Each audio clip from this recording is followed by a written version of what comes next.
성경 봉독 시간입니다. 오늘 말씀 본문은 마태복음 2장 1절에서 12절 말씀입니다.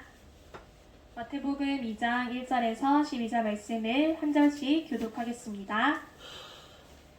헤롯 왕 때에 예수께서 유대 베들레헴에서 나시되 동방으로부터 박사들이 예루살렘에 이르러 말하되 유대인의 왕으로 나신 이가 어디 계시뇨? 우리가 동방에서 그의 별을 보고 그에게 경배하러 왔노라 하니 헤롯 왕과 온 예루살렘이 듣고 소동한지라.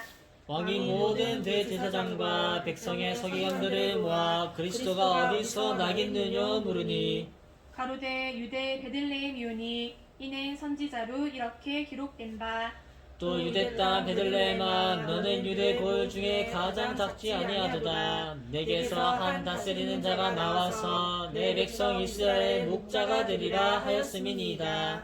이에 헤롯이 가만히 박사들을 불러 별이 나타난 때를 자세히 묻고 베들레헴으로 보내며 이르되 가서 아기에 대하여 자세히 알아보고 찾거든 내게 구하여 나도 가서 그에게 경배하게 하라. 박사들이 왕의 말을 듣고 갈새 동방에서 보던 그 별이 문득 앞서 인도하여 가다가 아기 있는 곳 위에 머물러 섰는지라. 저희가 별을 보고 가장 크게 기뻐하더라. 집에 들어가 아기와 그 모친 마리아에 함께 있는 것을 보고 엎드려 아기께 경배하고 보배압을 열어 황금과 유향과 모략을 예물로 드리니라. 군의 헤롯에게로 돌아가지 말라 지시하심을 받아 다른 길로 고국에 돌아가니라. 아멘. 네, 오늘은 끝까지 견디는 자라는 제목으로 하나님 말씀 전하겠습니다. 기도드리고 말씀 전하겠습니다. 하나님 아버지 은혜 감사드립니다. 저희가 지난주에 이어서 오늘도 동방박사들의 믿음을 배우게 하신 감사드립니다. 하나님 아버지 우리가 동방박사들의 믿음을 배워서 오늘 말씀의 제목과 같이 끝까지 견디는 자들이 다 되게 하여 주시옵소서. 끝까지 견뎌내어 어려움을 뚫고 이기고 승리하여 하나님께 영광 돌리는 사람들 되게 하여 주시옵소서. 예수님의 이름으로 기도드립니다. 아멘. 네, 오늘 말씀의 제목은 끝까지 견디는 자입니다. 우리는 끝까지 견디는 자가 되어야 합니다. 끝까지 견딘다는 것은 모든 어려움과 장벽을 뚫어내고 사명을 완수하고 일을 이루어낸다는 것입니다. 동방박사들은 뚫어내는 사람들이었습니다. 동방박사들이 아기 예수님께 경배를 하러 오는 그 길에 여러 가지 어려움들이 많았습니다. 하지만 동방박사들은 그 모든 어려움과 장벽들을 다 뚫어내고 아기 예수님께 경배를 하였습니다. 우리도 동방박사들의 믿음을 배우도록 합시다. 동방박사들은 끝까지 견디는 사람들이었습니다. 동방박사들이 그 먼 거리에서 오려고 하면은 여러 가지 어려움들이 있었을 것입니다. 산을 넘고 물을 건너고 그렇게 오는 그 길 자체도 힘들었을 뿐 아니라 출발하려고 할 때부터도 어려움이 있었습니다. 구전에 따르면 원래 이 동방박사들이 3명이 아니고 4명이 오려고 했었다고 합니다. 그런데 한 명이 일이 생겨서 오지 못하게 되었어요. 그래서 이 한 사람을 기다려야 하는데 나머지 모여있는 3사람들이 이 한 사람을 기다려야 할까? 지금 저 별은 계속 움직이고 있는데 우리가 저 별을 따라가야 될까? 그렇게 고민을 하다가 결국 3사람이서 먼저 별을 따라가기로 그렇게 결단을 내렸습니다. 그 후에도 이제 예루살렘에 들어서면서 헤롯 왕을 찾아가면서 또 한 번 더 어려움이 있었습니다. 헤롯 왕에게로 가가지고 유대인의 왕으로 나신 이가 어디 있느냐 이렇게 물어보니까 온 성이 다 난리가 났습니다. 왜냐면은 헤롯 왕은 유대인이 아닙니다. 그래서 원래 유대인의 왕이 될 그런 사람이 아닌데 로마의 권세로서 로마의 힘으로 지금 그 자리를 차지하고 있었던 겁니다. 근데 진짜 유대인의 왕이 났다고 하니까 헤롯 왕이 깜짝 놀란 거예요. 그래서 서기관들에게 도대체 유대인의 왕이 어디서 나는가 물어보니까 베들레헴이라 대답을 해주었습니다. 성경의 미가에 보면은 베들레헴에서 이 예수님이 나실 것이라는 그런 예언이 나와 있습니다. 그렇게 해가지고 그 사실을 알고서는 동방박사들에게 유대인의 왕이 베들레헴에서 난다고 합니다. 그래서 당신들이 가가지고 찾아가서 경배를 하고 나면은 나도 경배할 수 있도록 나에게도 다시 알려달라 하였어요. 근데 사실 그거는 이 아기 예수님께 경배를 하기 위함이 아니고 이 유대인의 왕, 진짜 유대인의 왕을 죽이려고 함이었습니다. 그렇게 이 어려움을 또 넘기고 나와 보니까 자기들이 동방에서부터 따라왔던 그 별이 문득 앞서서 인도를 하는 것입니다. 그래서 다시 그 별을 따라갔더니 그 별이 예수님께서 있는 곳 위에 멈춰 섰습니다. 그래서 동방 박사들이 그 모습을 보고 가장 크게 기뻐하고 기뻐했더라 하였습니다. 동방 박사들은 뚫어낸 사람들이고 견딘 사람들이고 이겨낸 사람들입니다. 동방 박사들은 그래서 아기 예수님께 경배를 하였고 소원을 성취하였고 사명을 완수하였고 기도의 응답을 받았습니다. 우리도 동방 박사들 같이 되어야 합니다. 우리가 구하는 것도 우리 교회에 바라고 소원하는 모든 것들도 이 동방 박사 같은 믿음으로 우리가 받을 수가 있습니다. 우리가 기도할 때 절대로 낙심하지 말고 포기하지 말고 또 장벽이 있다고 하여서 물러서지 않고 끝까지 기도를 해야 합니다. 우리가 지난주에 배웠던 관통자의 믿음으로 장벽이 있다고 해서 우리가 거기에 부딪혀서 우리의 기도가 뭉툭해지는 것이 아니고 오히려 우리의 기도가 더욱더 뾰족해지도록 시간이 오래되고 또 장벽과 어려움이 있을수록 우리의 기도는 더욱더 날카롭게 되어야 합니다. 동방 박사들 같이 간절한 소원으로 뚫어낸 그런 사람들이 성경에는 많이 나옵니다. 우리가 알고 있는 소경 바디메오도 그런 사람 중에 하나입니다. 이 소경 바디메오는 자기가 눈을 뜨고자 하는 그러한 소원이 있었습니다. 근데 소경 바디메오가 눈을 뜨고자 하는 그 소원을 가진 것만 해도 아주 대단한 것입니다. 다른 소경들은 이런 것을 아예 생각도 못했을 거예요. 그냥 잠깐 뭐 며칠 빌어먹고 그냥 먹을 양식이나 찾고 이런 소원을 가지고 있었지 눈을 뜨고자 하는 그런 원대한 꿈을 가지지 못하였는데 소경 바디메오는 눈을 뜨고자 하였습니다. 그래서 예수님께서 찾아오셨을 때에 예수님께 자기를 봐달라고 불쌍히 여겨달라고 그렇게 막 소리를 외쳐서 구했어요. 그때에 여러 가지 또 어려움이 있었습니다. 사람들이 바디메오를 자꾸 만류하고 시끄럽다고 하고 예수님께 나아가지 못하게 그렇게 했는데 그럼에도 불구하고 바디메오는 오히려 더욱 더 소리를 질러서 소리를 높여서 예수님께 부르짖었다 하였습니다. 그렇게 예수님 앞에 섰을 때에 예수님께서 내 소원이 뭐냐 물으셨고 이 바디메오는 내가 보기를 원합니다 하였습니다. 그렇게 했을 때 예수님께서 내 믿음이 너를 구원했다 하였고 그 즉시로 그의 눈이 떠져서 보게 되었습니다. 바디메오는 뚫어낸 것입니다. 우리도 이렇게 장벽을 뚫는 기도를 해야 합니다. 우리가 이렇게 장벽을 뚫는 기도를 하려면 어려움이 생겼다고 해서 낙심하고 포기를 하면 안 됩니다. 실패의 종류가 대략 3가지 정도의 등급이 있습니다. 첫 번째로는 내가 어렵고 지쳐서 쓰러지는 것입니다.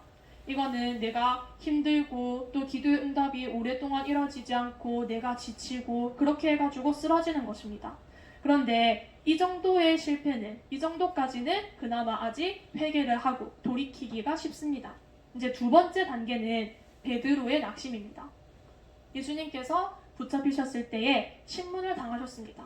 근데 그때에 예수님을 따르고 예수님을 믿었던 그 수많은 사람들이 다 어디로 갔는지 아무도 없고 베드로만 혼자 몰래 숨어가지고 그 모습을 지켜보고 있었어요. 그런데 그 베드로를 보고 어린 종자가 하나 와가지고는 너도 예수님과 함께 있던 그 한 패가 아니냐. 그러니까 베드로가 그 질문을 듣고 예수님을 부인하였습니다. 난 예수님을 모른다. 나중에는 여기서 더 지나쳐가지고 아예 예수님을 저주하였다고 하였습니다. 이게 베드로의 낙심인데 여기까지 왔어도 그래도 회개하고 돌이키면 됩니다. 실제로 베드로는 이렇게 예수님을 배신하였어도 다시 돌이키고 회개하여서 새롭게 은혜를 받았습니다. 3번째로는 가룟 유다의 낙심입니다.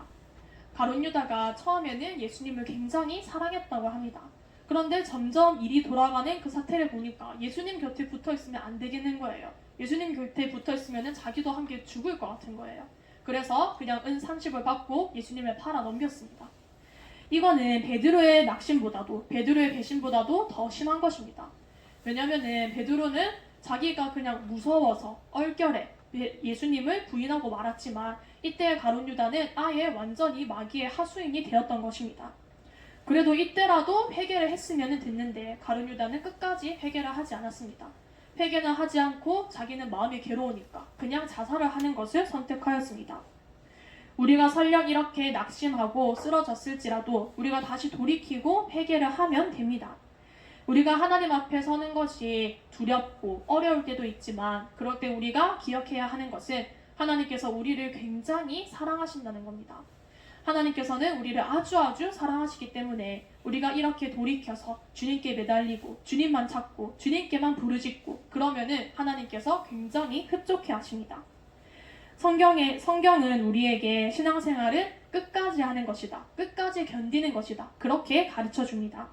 계시록에 보면은 계시록 2장 26절에 보면은 이기는 자 끝까지 내 일을 지키는 그에게는 만국을 다스리는 권세를 주겠다 하셨고, 또 히브리서 3장 6절에 우리가 소망의 담대함과 자랑을 끝까지 견고히 잡으면 그의 집이라 하였습니다. 우리가 큰 은혜와 큰 응답을 받기 전에는 또 큰 어려움도 함께 있습니다. 그럴 때 우리가 이러한 어려움을, 이러한 장벽을 만났다고 해서 낙심하고 쓰러질 것이 아니고 우리가 끝까지 견뎌야 됩니다. 그렇게 끝까지 견디는 자가 하나님께 복을 받습니다. 우리가 약하고 부족하고 못난 그러한 사람일지라도 하나님께서는 우리의 기도를 들어주십니다. 우리가 므낫세 왕을 보면은 그걸 알 수가 있습니다. 므낫세 왕이 하나님께 패역하게 굴다가 하나님께 매를 맞았습니다. 그래서 아수르로, 포로로 끌려가게 됐어요. 그래서 거기서 고생을 하면서 정말 하나님께서 참 신이시구나, 하나님이 참 하나님이시구나, 그것을 깨닫고 회개하고 돌이키게 되었습니다. 그랬더니 하나님께서 그 기도를 들어주시고 그를 다시 회복시켜 주셨습니다. 다시 살려주셨을 뿐만이 아니라 왕의 위를 회복하게 해주셨고 다시 예루살렘으로 돌아갈 수 있도록 해주셨습니다. 이렇게 므낫세 왕의 기도를 들어주신 하나님께서 우리의 기도도 반드시 들어주십니다. 단 우리가 회개를 하고 진실한 소원을 아랠 때에 우리의 기도를 들어주십니다. 성경에 보면은 끝까지 해라, 또 반드시 굳게 해라, 이겨라, 이러한 말씀이 많이 나옵니다. 우리는 이 말씀에 따라서 내가 안 되면 어떡하지, 하나님께서 안 들어주시면 어떡하지, 이러한 걱정과 불안을 가져서는 안 됩니다. 우리는 흔들리지 않고 굳게 잡고 견고히 버텨서 이겨내는 그러한 사람이 되어야 합니다. 동방박사대 같이 장벽을 뚫어내는 사람이 되어야 합니다.